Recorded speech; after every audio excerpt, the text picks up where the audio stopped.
Hello សួស្តីបងប្អូនស្វាគមន៍មកកាន់ Channel MVMOV នៅថ្ងៃនេះគឺយើងមកបន្តភាគទី13នៅរឿងគ្រូពេទ្យទេវតាសាមីថ្មីបន្តសាច់រឿងចាប់ដើមខ្ញុំរាស្រីម្នាក់នឹងក៏បានរៀបការប្រាប់ Buffan ឲ្យបានដឹងថានៅខាងក្រោមគឺមានមនុស្សមួយក្រុមគឺបានអះអាងថាភោជនីយដ្ឋានរបស់ពួកយើងធ្វើម្ហូបអាហារគឺគ្មានអនាម័យទេគឺបានធ្វើឲ្យមនុស្សជាច្រើនពលអាហារហើយមានមនុស្សម្នាក់ទៀតក៏បានអះអាងខ្លួនគាត់ថាគឺជាប្រធានមន្ត្រីសុខាភិបាលទៀតផងដែលបានលើកចឹងហើយដូចយកជើក៏បញ្ជាភ្ជាប់គិតថាបញ្ហាទាំងអស់នេះតើគាត់គឺជាអ្នកពិនិត្យមើលតែចំណាក្តីជូជូក៏ដូចជា Buffan បានសុំទៅជាមួយផងដែរបើសិនបើមានបញ្ហាអ្វីផងច្រឡំពួកគេនឹងដោះស្រាយតាមសន្តិវិធីអញ្ចឹងគឺចឹងកាត់មើលនៅខាងក្រោមអពេលម្នាក់នេះក៏បានដេញព្យួរអស់ហើយចេញពីភោជនីយដ្ឋានរបស់ Buffan ហើយនិយាយថានៅពេលនេះប្រធានសុខាភិបាលគឺកំពុងតែពិនិត្យមើលម្ហូបអាហារនៅទីនេះហេតុអ្វីបានជានៅទាំងអស់គ្នានៅតែបន្តការញ៉ាំអាហារនៅទីនេះទៀតចាប់ចេញទៅក្រៅទៅដូច្នេះមនុស្សម្នាក់នេះគឺហៅថាអបិសងក៏បាននិយាយទៅកាន់អ្នកបរាម្នាក់នៅក្នុងភោជនីយដ្ឋានរបស់ Buffan លោកតកែឯងនៅទីណាចាប់ហៅគេចេញមកតែចំណាក្តីបុគ្គលិកម្នាក់នឹងបាននិយាយតបទៅវិញថាដោយភោជនីយដ្ឋានរបស់ពួកយើងគឺជាភោជនីយដ្ឋានផ្កាយ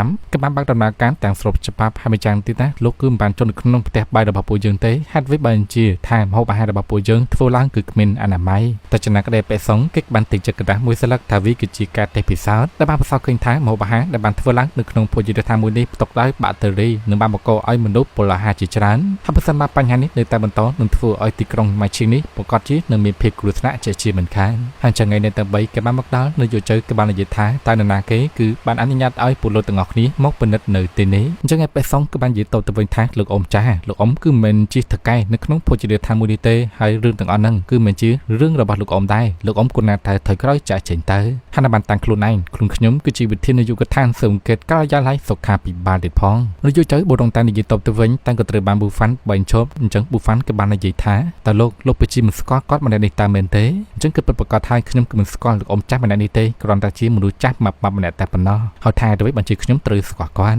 ់អញ្ចឹងអ្នកប្រុសម៉ាក៏បានដើរមកនិយាយទៅកាន់ Buffan មិនដែរឃើញអត់ថាខ្ញុំគឺមានឥទ្ធិពលខ្លាំងក្លាប៉ុណ្ណាហើយនៅថ្ងៃក្រោយតើឯងហ៊ានធ្វើខ្ញុំខឹងម្ដងទៀតដែរទេហើយទាំងនេះហើយគឺជាលទ្ធផលដែលឯងបានធ្វើខ្ញុំខឹងភោជនីយដ្ឋានរបស់ឯងគឺត្រូវតែបិទនៅថ្ងៃនេះនឹងឈូក៏បាននិយាយតបទៅវិញថាមូលហេតុអ្វីបានជាត្រូវបានសូមនិយាយពីហេតុផលមកអានប្រុសម៉ាបាននិយាយប្រាប់ថាគឺដោយវេដែលប្រធានសង្ឃក៏បាននិយាយចឹងហើយដោយសារតែម្ហូបអាហារនៅក្នុងភោជនីយដ្ឋាននេះធ្វើមកគឺគ្មានអនាម័យគ្រប់គ្រាន់អញ្ចឹងគឺត្រូវតែបិទហើយណាយដោយសារតែយកមកសេស្អាម្នាក់នេះខ្លួនគេគឺមិនចង់មានរឿងបន្តទៀតនោះទេដរាបណាលោកគឺផ្ដល់ប្រាក់1 លានចន់មកឲ្យខ្ញុំហើយបញ្ហាទាំងអស់នឹងត្រូវបានបញ្ចប់ភ្លាមតែនយោជើក៏បាននិយាយទៅកាន់អ្នកទាំងអស់គ្នាថាពួកលោកគឺបានមកពីនយោបាយកឋានស៊ើបអង្កេតមែនទេហើយចោះឯណាបានស្គាល់ខ្លួនអញ្ចឹងនេះពួកអ្នកទាំងអស់គ្នាគឺគ្មានបានស្គាល់ខ្លួនទេក៏បាននិយាយយកលេសថាបានស្គាល់ខ្លួនរបស់ខ្ញុំគឺមិនអនុញ្ញាតឲ្យលោកអ៊ំបានឃើញទេវាគឺជាការសម្ងាត់នៃក្រុមស៊ើបអង្កេតរបស់ពួកយើងហើយម្ចាស់ទៀតក៏បានសួរទៅកាន់លោកអ៊ំជើវិញថាតើលោកអ៊ំគឺជានរណាគេវិញដែរអញ្ចឹងនយោជើគាត់បាននិយាយប្រាប់គាត់គេមានឈ្មោះថាចៅចុងលៀងគឺជាប្រធានការិយាល័យសុខភាពនៅទីក្រុងម៉ៃឈៀងទាំងមូលហើយម្ចាស់ទៀតខ្ញុំគឺមិនដែលបានឃើញពួកលោកនៅក្នុងក្រសួងសុខាភិបាលពីមុនមកឡើយតែចំណាក្តីអនុប្រមាបាននិយាយចំនួនថាលោកអ៊ំប្រកាសជាធ្វើពុតខ្លាញ់ខ្លួនធ្វើជាប្រធានសុខភាពនៅទីក្រុងម៉ៃឈៀងនេះហើយគ្រាន់តែមើលសម្លៀកបំពាក់របស់លោកអ៊ំទៅក៏ដឹងដែរអាវនៅវិញគឺមិនដល់50000ចន់ផងនយោជើដែលបានលឺចឹងបជាខឹងមែនតើហើយអបិសងក៏បានបញ្ជាកូនចៅឲ្យចូលទៅនៅថ្ងៃនេះក៏ត្រូវតែបិទភោជនីយដ្ឋាននេះឲ្យតតែបានអញ្ចឹងឯខ្លួនគេក៏ចង់ឃើញថាពួកអ្នកទាំងអស់គ្នាណាគឺហ៊ានបញ្ចុតជាមួយនឹងពួកយើងដែរអត់តែក៏ត្រូវបានស៊ីមួយជើងរបស់ Buffan ផាំង Buffan និយាយថាល្អតើបើសិនបើអ្នកទាំងអស់គ្នាចង់ដឹងថាណាគេពិតឬមួយក៏ជាណាគេខ្លាញ់ខ្លាយអញ្ចឹងឆាប់ចូលមកអញ្ចឹងអ្នកទាំងអស់គ្នាពួកគេក៏បានចូលទៅ Buffan ក៏បានសម្រាប់ខ្លួនទៅចាក់ជិបចុះពួកគេទាំងអស់គ្នាពឹបគាត់ធ្វើការស្កប់ហើយនឹងបានដួលក្រឹបទៅនឹងដែររៀនអ្នកប្រមាថដែលបានឃើញចឹងគេក៏បានទិញយកទូរស័ព្ទមកនឹងបាននិយាយថាខ្ញុំនឹងទៅប្តឹងប៉ូលីសចាំមើលលោកប៉ូលីសប្រកាសជាចាត់ការរឿងទាំងអស់នេះហើយតែក៏ត្រូវបាន Buffan តែមកកាប់លៀងផែងដែលបានថាមកជើងទៀតដួលឡើងផ្កាប់មុខឡើងកប៉ាប៉ាមដូច្នេះនៅពេលដែលអ្នកតបួនរស់ចុះទៅក៏ត្រូវបាន Buffan ប្រើកម្លាំងធាតុបានតិចគេក៏ធ្វើឲ្យអ្នកតបួនដួលឡើងអកូតញ៉ាញ់ហើយម្យ៉ាងទៀតនៅក្នុងកៅភ្នែករបស់ពួកគេទាំង4ឃើញថា Buffan គឺជាមនុស្សដែលមានអំណាចគួរឲ្យខ្លាចអញ្ចឹងអ្នកទាំង4ពួកគេក៏បានប្រចាំរួចគេខ្លួនទៅចំណែកឯអបិសងនេះវិញក៏បានព្យាយាមទៅដែរតែក៏ត្រូវបាននយោជើចាប់ស្មាគេជាប់អបិសងនិយាយថាបងប្រុសគូណាតែដុតលេងខ្ញុំទៅព្រោះសិនបើមានឱកាសពេលក្រោយពួកយើងចាំជួបគ្នាម្ដងទៀតក៏បានដែ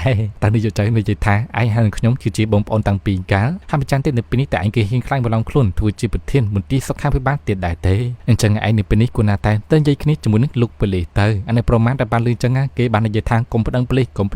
ពួកយើងគឺអនុញ្ញាតគ្នាបានបើមិនអញ្ចឹងទេខ្ញុំគឺសូជិះផ្ដាល់ប្រាក់សំណងហើយកំពុងតែនិយាយសុកក៏ស្រាប់តែជ្រុះកាក់មួយ Buffan បានឃើញអញ្ចឹងគេបានអន្តរនឹងបាននិយាយថាខ្លួនគេគឺមិនត្រូវការប្រាក់សំណងទេប៉ុន្តែគេក៏មានសំណួរមួយចង់សួរបើសិនបើអ្នកប្រមាណហ្នឹងគឺព្រមនិយាយប្រាប់ការពិតខ្លួនគេនឹងដោះលែងទៅវិញដែល Buffan ក៏បាននិយាយសួរតើតើជាមួយនឹងថ្នាំម្ចាំងដែលហៅថាថ្នាំសៀនថងហើយតើលោកក៏ធ្លាប់លើថ្នាំប្រភេទនេះដែរទេអានេះប្រមាណ ដែលបានលើចឹងពិតជាចាប់អើនៅបានជាបដិសេធភ្លាមខ្លួនគេគឺមិនដែលបានលើថ្នាំប្រភេទនេះឡើយចំពោះហ្វាន់ដែលបានលើចឹងគឺមិនចង់និយាយសួរដេញដោលអ្វីច្រើនទេអញ្ចឹងគួរណាតែនៅអាណប្រមាណទៅនិយាយគ្នាជាមួយនឹងលោកប៉ូលីសទៅអាណប្រមាណដែលបានលើចឹងគឺពិតជាភ័យគេសុចិត្តនិយាយប្រាប់ការពិតហើយថាខ្លួនគេនឹងគឺធ្លាប់បានលើតាក់ទងជាមួយនឹងថ្នាំប្រភេទនេះពិតមែនក៏ប៉ុន្តែយ៉ាងណាក្តីខ្លួនគេគឺមិនបានដឹងព័ត៌មានលម្អិតតាក់ទងជាមួយនឹងថ្នាំទាំងអស់នេះបានច្បាស់លាស់ឡើយដូច្នេះអាប៉ែមាននេះក៏បាននិយាយប្រាប់ជំនួសវិញគឺនិយាយតាក់ទងជាមួយនឹងកាក់បុរាណស្ពាន់មួយនេះយរួមទៅកាក់មួយហ្នឹងគឺតោតាក់ទងជាមួយនឹងអ្នកដែលបានលក់ថ្នាំសៀនថងបើសិនបើពួកយើងត្រូវការថ្នាំសៀនថងពួកយើងគ្រាន់តែយកកាក់ស្ពាន់មួយហ្នឹងដាក់ចូលក្នុងមាត់សឹងនៅក្នុងសហគមន៍មួយហើយបន្ទាប់មកប្រកាសជានឹងមានមនុស្សមកតាក់ទងពួកយើងនៅពេលក្រោយអញ្ចឹងហើយនៅពេលដែលគេបានដឹងតាក់ទងជាមួយនឹងកាក់ស្ពាន់គឺមានតែប៉ុណ្្នឹងទេហើយក៏សង្កឹមថានៅទាំងអស់គ្នាដោះលែងគេឲ្យចាក់ចេញទៅតែប៊ូហ្វាន់ក៏បានសួរមួយសំណួរទៀតតើលោកក៏បានស្គាល់មុខមាត់មនុស្សដែលបានលក់ថ្នាំឲ្យនឹងដែរទេអញ្ចឹងហើយនៅពេលដែលប៉ែសុងបាននិយាយប្រាប់ថាគេធ្លាប់បានទៅទិញថ្នាំប្រភេទនេះបានម្ដងគ្រាន់តែបានដឹងថាអ្នកដែលបានលក់ថ្នាំឲ្យគឺជាមនុស្សម៉ាប់ម្នាក់ហើយក៏មានបញ្ជួយដ៏ធំមួយនៅលើមុខផងដែរតែយ៉ាងណាក្តីខ្លួនគេគឺមិនហ៊ានចូលចិត្តជាមួយនឹងមនុស្សម្នាក់នោះឡើយប៊ូហ្វាន់ដែលបានលើចឹងនិយាយទៅកាន់នាយកចៅនៅពេលនេះរឿងបញ្ហាទាំងអស់គឺកាន់តែធំ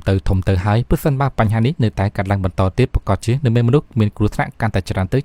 ហើយអញ្ចឹងពួកយើងគួរណាតែតាមស៊ើបនិងស្វែងរកការពិតឲ្យបានឆាប់ទៅបើទៅមកប៉ូលីសបានមកដល់នៅប្រមាណគឺពិតជាភ័យនិយាយថាបងប្រុសហេតុអ្វីបើជាបងប្រុសហៅប៉ូលីសមកអញ្ចឹងប៊ូហ្វាន់បាននិយាយថាដោយសារតែគ្នារបស់ឯងគឺស្រែកលោឡាខ្លាំងពេកជាហេតុដែរបើមកកោសម្លេងកាន់តែខ្លាំងប៉ូលីសគឺបានមកអញ្ចឹងហើយតែមិនអីទេនៅពេលដែលឯងបានទៅដល់ប៉ូលីសប្រកាសជានឹងមានអនាគតភ្លឺស្វាំងជាងនេះជាអាជីវមិនខានហើយអញ្ចឹងគឺទៅប៉ូលីសទៅបន្ទាប់ពីបញ្ហាត្រូវបានបញ្ចប់អ្នកតបីក៏បានមកយ៉ាមហាវិញជាធម្មតាជូនាមបាននិយាយថាសង្សារចាស់របស់លោកហើយនឹងអ្នកប្រមាពិតជាមនុស្សអាក្រក់ពិតមែនម្នាក់គឺជានាគភ្លើងហើយម្នាក់ទៀតគឺជាមន់ភ្លើងតែមិនអីទេជូក៏បានលើកពេងស្រាឡើងនិយាយថានៅពេលនេះជីវិតរបស់លោកក៏បានកឡើងសាជាថ្មីម្ដងទៀតហើយហេងទាំងអស់គ្នាហើយម្ចាស់ទៀតក៏បានសួរប៊ូហ្វាន់ថាតើនៅថ្ងៃមុខលោកគឺមានផែនការអ្វីត្រូវធ្វើបន្តទៀតចំពោះប៊ូហ្វាន់គឺចង់នាំម្ដាយនិងគ្រួសាររបស់គេមករស់នៅទីនេះដែរដូច្នេះលោកយុជើគាត់បានសួរស្រុកកំណើតរបស់ប៊ូហ្វាន់គឺស្ថិតនៅទីណានៅពេលដែលប៊ូហ្វាន់បាននិយាយប្រាប់ថាស្រុកកំណើតម្ដាយរបស់គេគឺស្ថិតនៅក្នុងស្រុកប៊ូហ្វាំងហើយប៊ូហ្វាំងខ្លួនគេផ្ទាល់គឺមិនដឹងថាស្រុកប៊ូហ្វាំងគឺស្ថិតនៅទីណាឡើយដោយសារតែខ្លួនគេបានចាក់ចេញពីស្រុកកំណើតប៊ូហ្វាំងតាំងពីក្មេងៗមកម្ល៉េះហើយចំណែកឯឈូនាងបាននិយាយថាបន្ទាប់ពីនេះបានជួបជាមួយនឹងអ្នកមីងដែលជាម្ដាយរបស់ប៊ូហ្វាន់នាងនៅនាំម្ដាយរបស់ប៊ូហ្វាន់ទៅសានទំនើបទិញអីវ៉ាន់ឲ្យច្រើនណាស់នៃស្បែកដៃតែម្ដងហើយចឹងឯប៊ូហ្វាន់ក៏បាននិយាយទៅកាន់នាយកចៅសូមលើកខាងនាយកចៅជួយតាមដានលំអិតតាក់ទងជាមួយនឹងស្នាមសៀនធំនេះផងឲ្យបានឆាប់គឺកាន់តែល្អចំពោះនាយកចៅក៏បានលើកកែវស្រាឡើងនិយាយថាទាំងអស់នេះវាគឺជាកាតព្វកិច្ចរបស់គាត់ដែលត្រូវធ្វើហើយអញ្ចឹងឯលោកគ្រូពេទ្យយេគឺមិនបាច់ព្រួយបារម្ភទេដូច្នេះគឺជើងកាត់មើលម្ដាយរបស់ប៊ូហ្វាន់ដែលគាត់គឺកំពុងតែលក់នំប៉ាវឈ្ងុយឆ្ងាញ់មានអាណាគេត្រូវការទិញទេ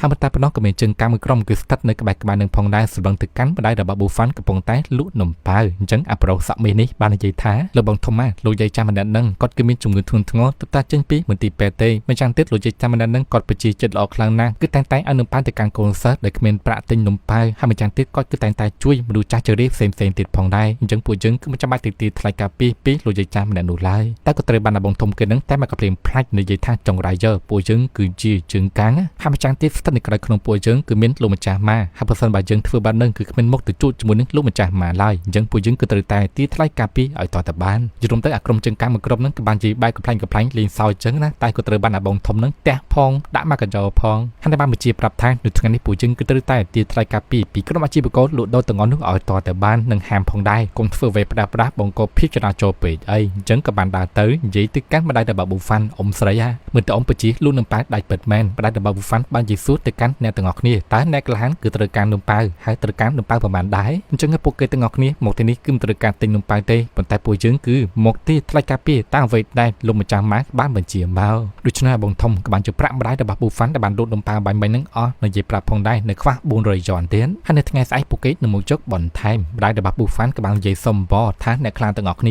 ខ្ញុំគឺជាមនុស្សចាស់មានជំងឺធ្ងន់ធ្ងរទៀតហើយម្ចាស់ទៀតគាត់គឺត្រូវការប្រាក់ដើម្បីចាយវាចិញ្ចឹមកូនប្រុសរបស់គាត់ទៀតផងដែរសង្ឃឹមថាអ្នកខ្លាទាំងអស់គ្នាទុកពេលឲ្យគាត់បណ្ដោះអាសន្នសិនទៅតែបងធំហ្នឹងគឺមិនបានខ្វះទេក៏បានវាយទម្លាក់នំប៉ាវនៅខ្ទេចនិយាយថាប្រសិនបើមិនបានបង់ថ្លៃការពារទេមិនបានលក់ដូរនៅទីកន្លែងនេះឡើយហើយភ្លាមគឺមានអាជីវករលក់ដូរម្នាក់ទៀតមកផងដែរមកសួរនាំបងធំបានជាចង្អុលគម្រាមថានេះគឺមិនជារឿងរ៉ាវបញ្ហារបស់លោកទេលោកគួរណាតែចាក់ចេញទៅហើយចឹងថ្ងៃសាច់រឿងរបស់យើងនៅពីទី13គឺត្រូវបានកាត់ slash តែប៉ុណ្្នឹងដែរបងប្អូនអញ្ចឹងគឺយើងនឹងជួបគ្នាជាមួយនឹងភាគថ្មីជាបន្តទៀតអរគុណច្រើន